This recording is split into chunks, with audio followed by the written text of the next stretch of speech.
people who are seeking to be allies, or maybe even those who aren't even that far in their journey yet, but who want to be good people, um, can sometimes find themselves saying, wow, I can't believe that, I can't believe that racism, that overt racism is still happening. I can't believe that this story I just heard actually happened.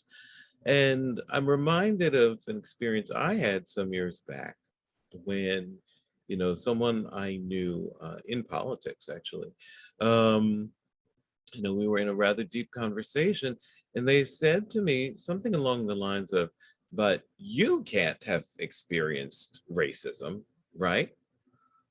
And, their assumption was that I hadn't.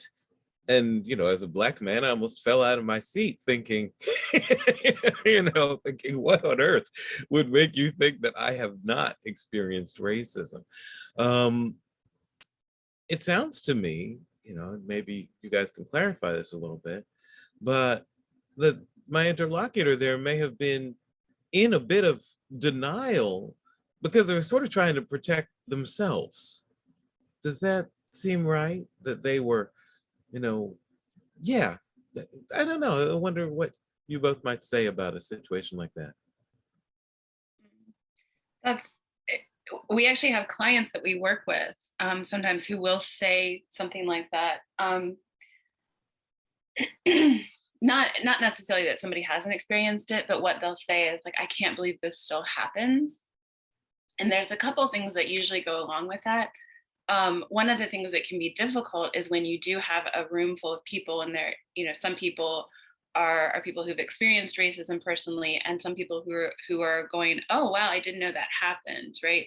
And that can be a really difficult, sort of group to manage, because you have one person thinking like, just coming to the realization that it's happening, and then you have somebody else who's like, that's Tuesday, right?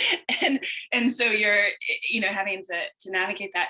But there's a couple things going on. One, somebody who's just coming to the realization is there are ways that you're not meant to see it, right? I mean, that's the way that whiteness works. So Toni Morrison talks about this, right? Where she says, if you say a man walked into a room, the person that you have in your head is a white man, right? Like we're so enculturated to this norm of like who is the norm. There are there are bodies, and then there are non-white bodies. Like, and we don't even think about it. It's just so subconscious. And the same thing goes for like the way we do medical research, right? Like there are bodies, and then there are female bodies. So some of those are just about norms. And so when you look at it that way, people coming to that realization, it's not surprising, because they were really never meant to see it, right? That's the reason whiteness works in a way that's so systemic and so big. They were never meant to see it. So when you're coming to that realization, then all of a sudden there's this cascade of emotions, because it's like, wow, if this has been going on, what else do I not know? What else do I not see?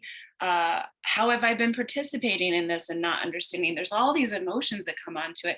And those are ones that you actually really have to deal with in order to really participate. I think participate as an effective ally, right? I think sometimes people they jump in with 2 feet, because they're like, oh my God, I had no idea. Now I like, what can I do? How can I solve it? And really some of the processing can be back here in yourself, where it's like, wow, what is this?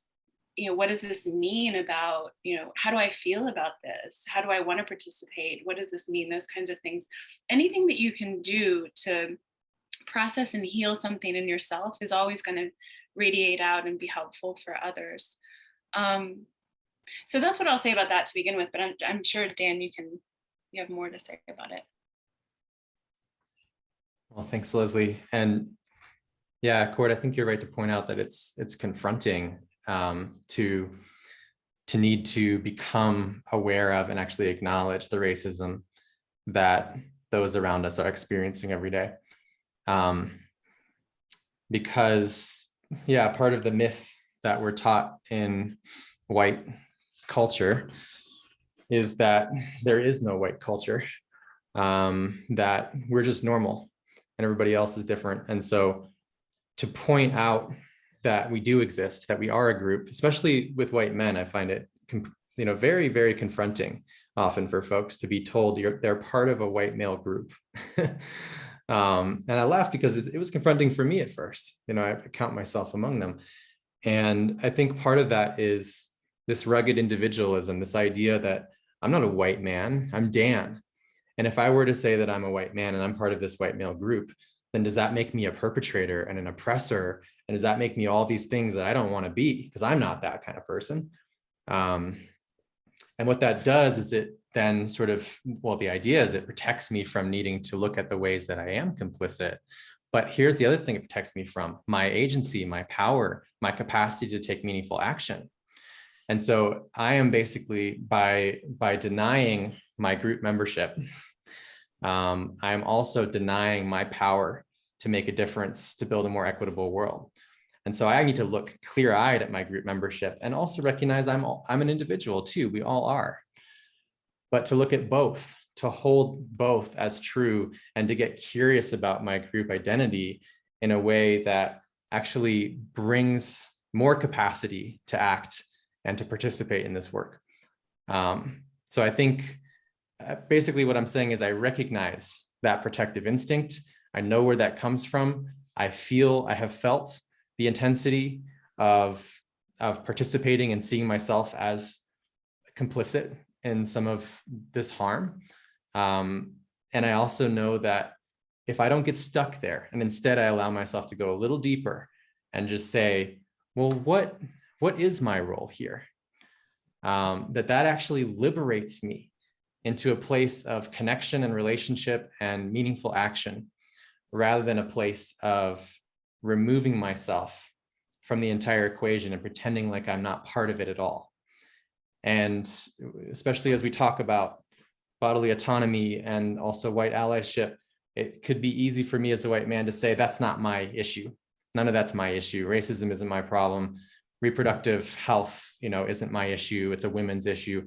And it's like, yes, women need to lead, and those with uteruses need to lead in that area. And yes, Black people and other BIPOC and people of color need to lead around racism. And there has to be a role for us as white people, and a role for us as white men, and a role for us as cisgendered people to participate. And that's what we're talking about. We're talking about allyship. It's participating, it's not leading, but there's a certain kind of self-leadership that's required in order to show up in a really wholehearted way in allyship. And I think that's something that we lose so long as we obscure the reality of systemic racism.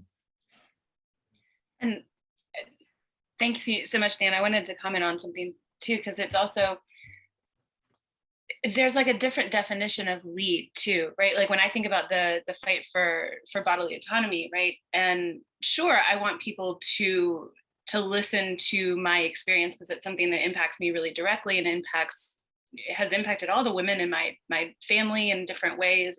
And so it's a very deep, visceral experience for me. But at the same time, there's a way that part of the problem is that the entire issue has been put on women, right? And so this sort of assault of the overturning of Roe v. Wade is just a huge example of that, right?